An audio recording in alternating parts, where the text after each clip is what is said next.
Hello, friends. It's Chop Life. Okay, there we go.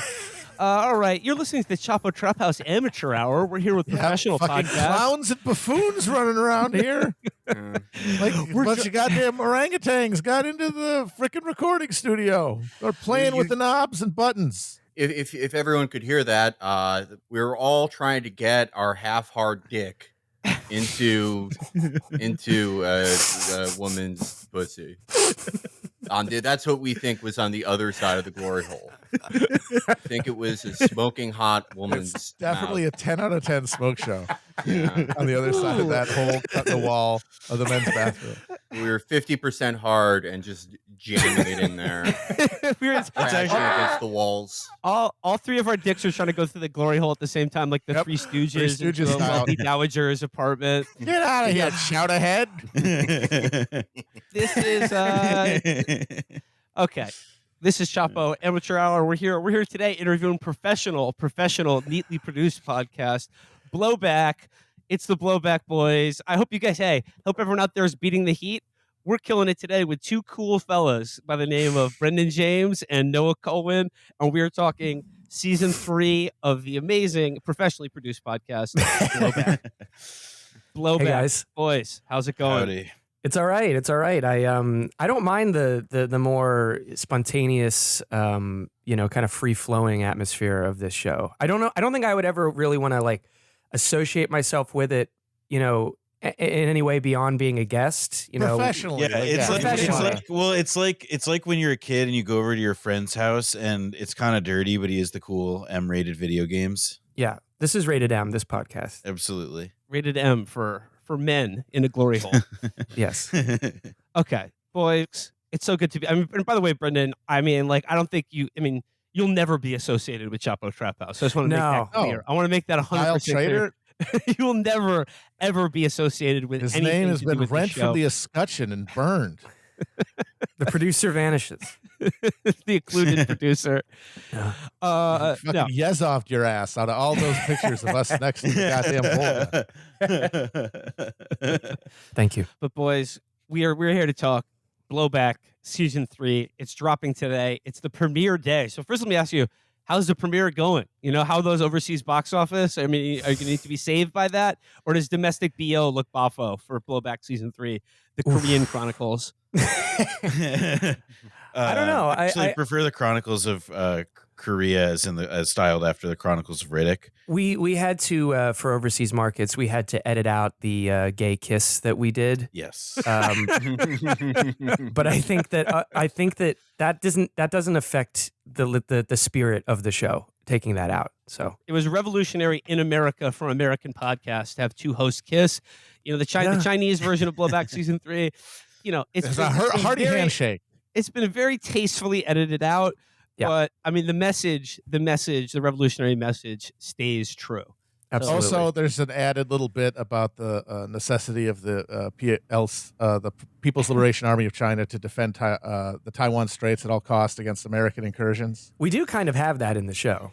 Yeah, really. So that's not wrong. So let's get into it. Season 1, the Iraq War. Season 2, Cuba.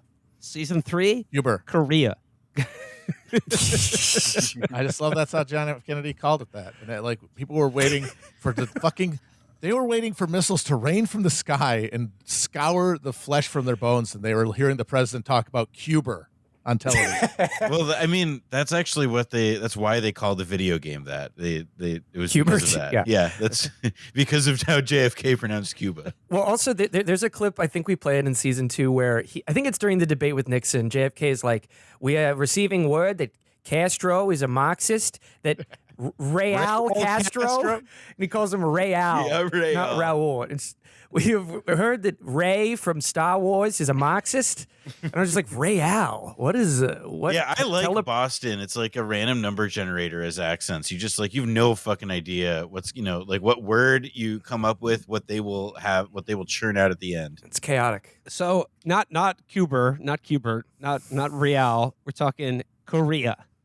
And I guess where I want to begin with you is that, I guess just like in the American historical imagination, the Korean War is most often referred to as the Forgotten War, or a war forgotten no more, or hey, what happened with Korea? Was that a thing? Oh, we forgot it. Oh well. And originally, like in thinking about, okay, why is Korea the forgotten war? Sort of similar to the War of 1812. It's like I used to think, well, it's just because we lost, right? So that's why, we just decided to forget it. We lost it, so no one talks about it anymore. But I mean, we lost the Vietnam War, and nobody has shut the fuck up about that for the last like 70 years. There have Yeah. been so many goddamn movies about Vietnam, so many songs about Vietnam.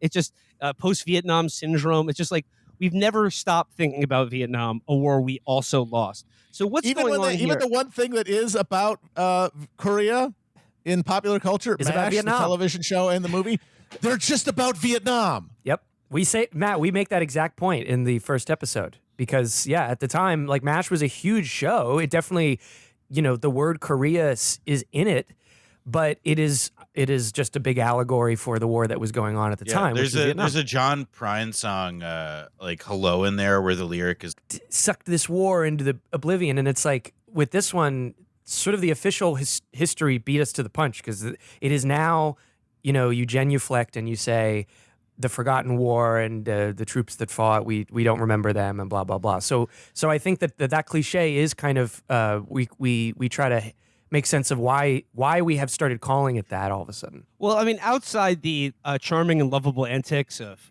Hawkeye Pierce, Trapper John, Dago Red, Hot Lips Houlihan, Radio Raheem. Who's the other fucking guy? Attention all personnel. There's hate and there's love. Alan Alda going into the mess hall demanding that they put up more pictures of black people. throwing the boombox over the DMZ. Yeah. So yeah. So I guess where I'm going with this is like, okay, so Vietnam, a war that was lost but not forgotten. Korea, a war that was also lost but like severely memory hold. And I guess like where I'm going with this is that like Korea as the forgotten war is not forgotten just because we lost it, but there's like it's sort of a propaganda term because if something's forgotten, as you say in the first episode, it's like, well, nothing really important happened there. So Right. it's just really like there's no history of account happened. So like, did anyone really die? Even I mean, who knows? I don't know. It's just a very minor affair. So what do you think is really going on with the memory glory holding of the Korean War? One of the things that I would it's something that I actually only thought about in the last like week or so as we were putting it together, but basically in like the standard line about the Holocaust, like literally the one thing that sort of is goes along with the pedagogy about how people learn about the Holocaust and event is never forget. So and that's because we're told that like the Holocaust is like this history making genocide. And in the case of the Korean War, I find that, there is this constant invocation to forget. And as Brendan was saying, it's because it's like, well, maybe it's connected to like what we're doing over there or what we did over there and continue to do. And in this case, it's because, America directly participated in or assisted to the point that it directly participated in, stuff that as guests, people that we talk to for the show, basically say is on the level of genocide. And that's just a shorthand for the whole scope of horrors that forgetting a war helps you blot out. Well, I would say we didn't participate. We ran it. I mean, the most oversaw it. The most destructive. I mean, I think we did an interview the other day, and someone asked us, "Did anything surprise you about this season or in researching this season?" And I actually will say that while we knew the contours of what happened and wanted to do a show about it, really getting into the level of destruction, it did surprise me. It actually did surprise me how thoroughly we destroyed North Korea and the brutality of it on every level. So, there's one reason we don't want to remember it is I think there's several reasons. There's so many reasons, of course, because unlike Vietnam, it did not happen during the era that cultural moment that the rest of us are forced to, live under the shadow of forever with like boomers, having their moment in the sun to protest something and to feel as though their, government is betraying them and they tell a story about it forever after. In the 1950s, things were rather more buttoned up and you don't have that synergy. Also, unlike Vietnam, which was viewed as kind of and was crudely imperial, where we're just taking over from the French. We don't belong in that country. What are we achieving? Blah, blah, blah. Korea, even in the canned history, when you do see it, it is the idea that, well, the North did invade the South. That's on them. And then we were forced to intervene. And also, actually, it wasn't just the U.S.; it was the UN. Actually, yeah, it's the dawn of. Technically, was not an American war. It was a United Nations police action. It was a police action by the UN. All these little terms starting to sanitize it, and of course, it's the founding. Ooh, some thunder there. Oh, yeah. It's the founding, case study of what would become the go-to method of quote unquote intervention, which is liberal humanitarian intervention to help somebody else. So that gives it this air of legitimacy as well that is not like Vietnam. And then, even more than Vietnam, it's I think convincingly argued we destroyed that place on a level that is indistinguishable from how we describe, Nazi policy or some of the worst atrocities of World War II. And the other thing that I want to emphasize there is that like this is continuity in two respects. First, it's continuity in terms of the deadliness of the American military involvement. The people who executed the firebombing over Japan, who were the biggest advocates of an aggressive nuclear strategy, like Curtis LeMay. These were the people who were in effect running the show as far as, bombardment goes in Korea. And that was the American ball game. If we're talking about what the actual investment was and what the linchpin of the American strategy there, it was dropping a ton of bombs. And then the other piece of where the continuity is important to affirm what Brendan was saying is that the role of small state politics, let's call them, the idea of a country like Korea, which is a small state compared to Japan and China and the other larger powers with which the U.S. is really, thinking through what it wants to do in Asia. The idea of Korean or of small states as being really effective in diplomatic imperial competition is also a 20th century, I would argue, like American tradition, dating from it. We try to illustrate in the show, I think, from the real beginning of the age of American overseas imperialism in the decade of the successful annexation of Hawaii ultimately, and the efforts to also bring the Philippines and Cuba, as we talked about last season, into the American orbit. Mm-hmm.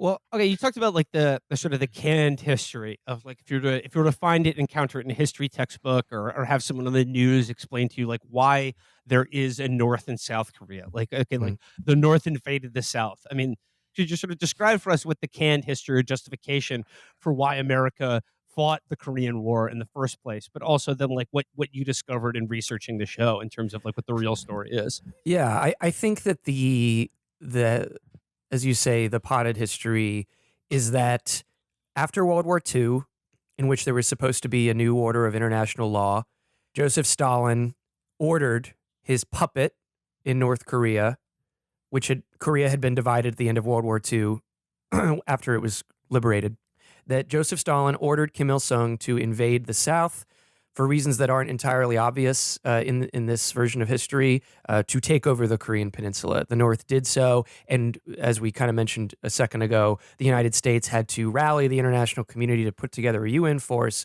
to push them out. And then, depending on your politics, I think, there's an emphasis on how we overreached and should have just done that and then gone home, or that, it was justified. Cocky.